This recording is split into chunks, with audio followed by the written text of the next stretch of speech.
Hi, today we're going to learn the ultimate way to draw a bird's head. Just a new way that I've discovered, and I think it really helps. We'll do this through learning a little bit of simple anatomy, and the end result will amaze you. So stick around to the end. My name's Anica and my channel's about finding easier ways to draw birds, flowers and animals and paint them in watercolor. Let's start with some really simple anatomy of the head, the skull and the beak. So if we had an oval for the skull area where the brain is, and then we put a cross through it, and in this quarter will be the start of the beak. And the beak, in its first instance with the mouth closed, will be like this, where the bottom bill is there and the top bill comes down like this. We'll then put the eye here in the center and the neck comes out here. If we went over this with a black marker, and this would be one side of the head like this, the bill comes through the middle, and then you see the other side of the head like that, and there'd be a little nostril there as well. So if we were to do this again on an open mouth, we'd start off with the same size oval, center line through and through. Now the eye still has to be in the same place and the hinge needs to be in the same place. The only thing that's going to happen now, it's going to be open. So open, open. The lower bill opens the most, just like our jaw does. And the top bill opens a bit, just like ours does. And we have the neck. And again, if I go over this with a marker, there's the eye, and then the beak. I'm leaving a little bit of a gap there because the beak is coming through. There's the other side of the head, the hinge, and there's our bird. Now, if we were to put feathers on this bird, the feathers often come out like this on either side of the head. Just colour all that in, like a bird. Now, he has some little tiny bristle feathers there on the beak, and there's feathers underneath the beak. So this will be our bird like this.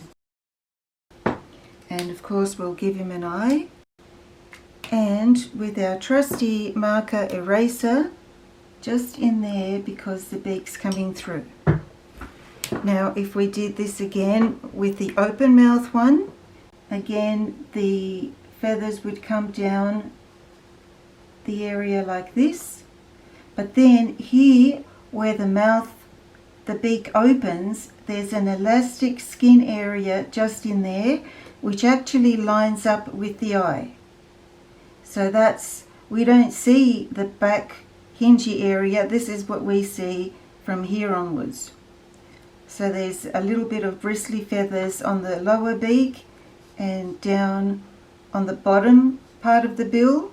So again, this is, I'll give him an eye. There we go. So there's that elastic skin. So, but what does this mean to us? How can we help ourselves with this information? What we can see from this is two things. One, they have a huge mouth.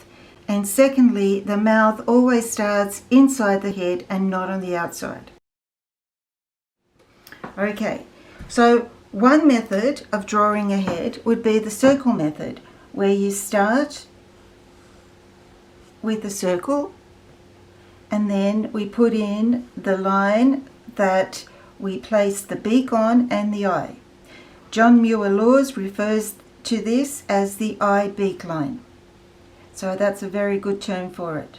So let's put the eye here now, and a triangular beak like this, and then the bottom part of the beak has that little C shape in there, and like that.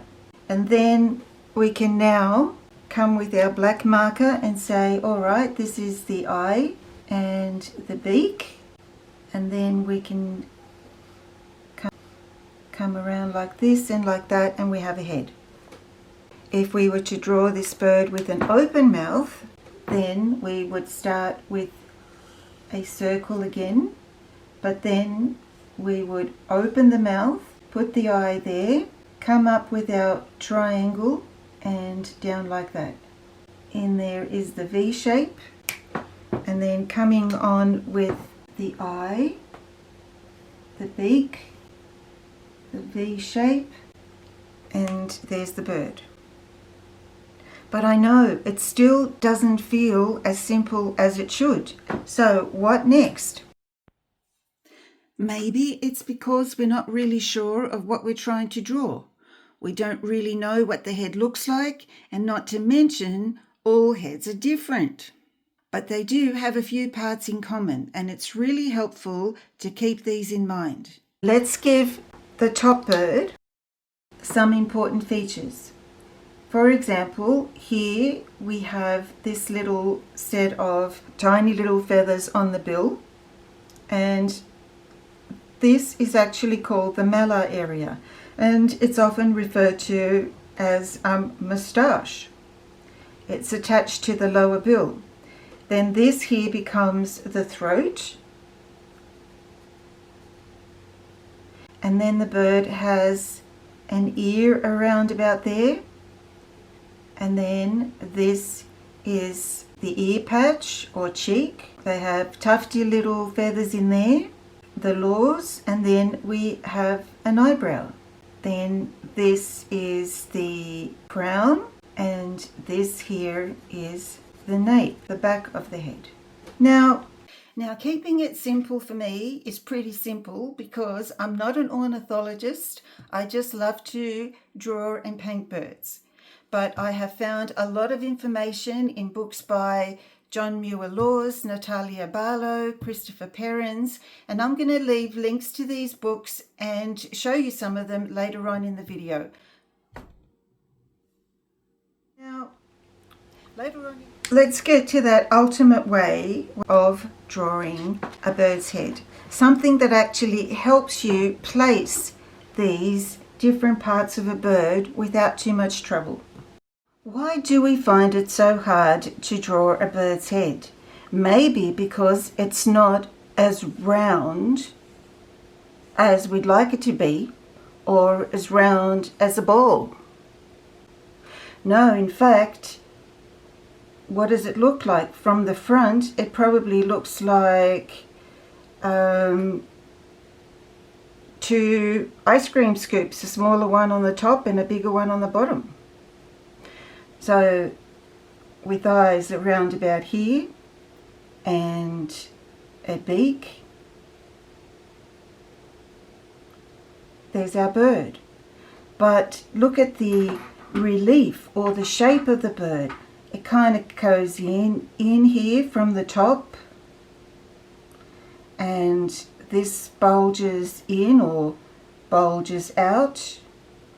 This bulges out a little bit. And then there's a hollow in there, so that's a hollow, and it, well, it just goes everywhere, doesn't it?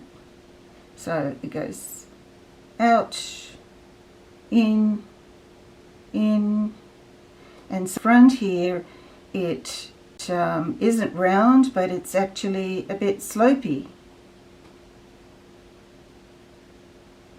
So how do we tackle all that? Well, there's a way that makes it easier. Let's do it like this. Instead of one circle, let's do two ovals. So 1 and 2. Now the bottom of this intersecting area can be the eye beak line, and we can put the eye here. Let's do the beak, and we already have the curved line in there. And now we can do the little C and then the beak in like this. Now what this does is, it just helps us with thinking that the head slightly curves in towards the eye area, which creates a little bit of a shadow in the top part of this intersecting area, and a little bit of a highlight just in there. So when we're doing the relief, or the fall of the head, it goes down like this. The back of the head is still rather straightish, but still this part curves in a little bit, and it gets straighter. So this will be coloured, whereas there will be a slight highlight there. We do have a little ring around the eye, like this, and then as the light hits the bottom section of this intersection, it's normally highlighted a little bit more than the top area. So here we have the eye, like that. Then this area is ideal for the laws. And then this area here is the malar.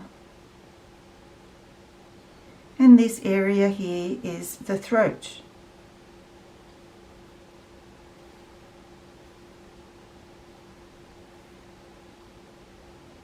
Then we have an eyebrow like this, and we have our little shadowed area in there and crease, and here we have our ear patch that covers the ear that's deep down in there.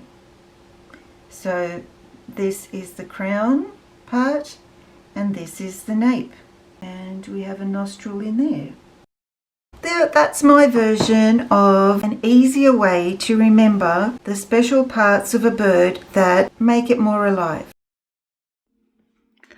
This is an Australian noisy friar bird. It's the most bizarre bird with that big hump on its beak, but you can see it has no feathers on top, and the way the beak goes and the elasticized skin in the corner and the shadow beneath the eyebrow in the corner of the eye, the ear hole. I mentioned earlier the fantastic reference books I have from professionals like John Muir-Laws, The Law's Guide to Drawing Birds. You'll find lots of information in there that just covers absolutely everything. I also love the book by Natalia Balo, Bird Anatomy for Artists. She's actually signed this one for me, so that's pretty special. I also have an older book called Bird Life by Dr Christopher Perrins.